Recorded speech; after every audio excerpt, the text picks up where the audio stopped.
खुलुमबाय गोजोन बड'लेण्ड इउटुब चेनेलाव नोंथांमोनखौ बरायनानै लाग्रोनाय जाबाय आरो जायफोरा दिनै बे चेनेलखौ गोदानै नायदों बिथांमोनखौ साबस्क्राइब खालामनानै लानो गुरैयै खावलायग्रोनाय जाबाय। गिबियाव दङ बे दखलखारिफोरनि हेंथायै होखारस्रांनाया सोलिबाय थागोन। दिनैसिम 1,45,000 बिगा हाखौ उदां खालामबाय गिबि मन्थ्रिया बुंदों आरो बे होखारस्रांनाया माने उच्छेद अभियाना सोलिबाय थागोन गिबि मन्थ्रिया बिदि बुंदों। बेनिफ्राय लाल किल्लानि जे बमा बिस्फोरन बमा बेरफुदोंमोन लाल किल्लायाव बेवहाय मुस्लिम चिकित्सक माने डाक्टारफोरनि गें जड़ित बिसोरो बे बमा बेरफ्रुनायाव बिसिनि आखाइ दङ। बे डाक्टार गेंफोरनि मुस्लिम डाक्टार गेंआ खिन्थु मुस्लिम डाक्टारनि गें बिसोरो बेवहाय जड़ित दङ। दा बिसोरखौ बिसोरखौ माने प्रधान मन्त्रिया बुंदों तदन्तनि आवथायाव बयबो गोग्लैजोबगोन।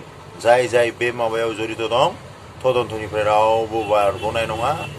एकदम माने रोदासिम माने तदन्त खालामनानै सौहैगोन जोंनि तदन्तकारिफोरा होननानै प्रधान मन्त्रि नरेन्द्र मदिया बुंदों।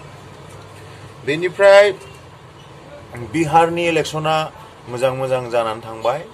दा एग्जिट पलनि सार्भे मते मोनफ्रोम एग्जिट पलनि सार्भे मते NDA आनो सरकार दागोन होननानै बिथांमोनहा बुंदों एग्जिट पलनि सार्भे खालामगिरिफोरा।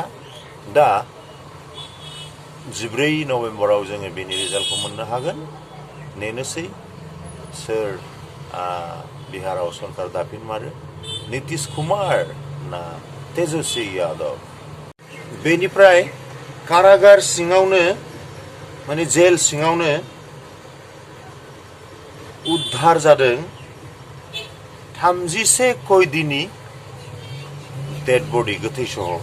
बेयो भारताव नङा इकुवेडराव जादों बियो। बेनिफ्राय छत्तीसगढ़आव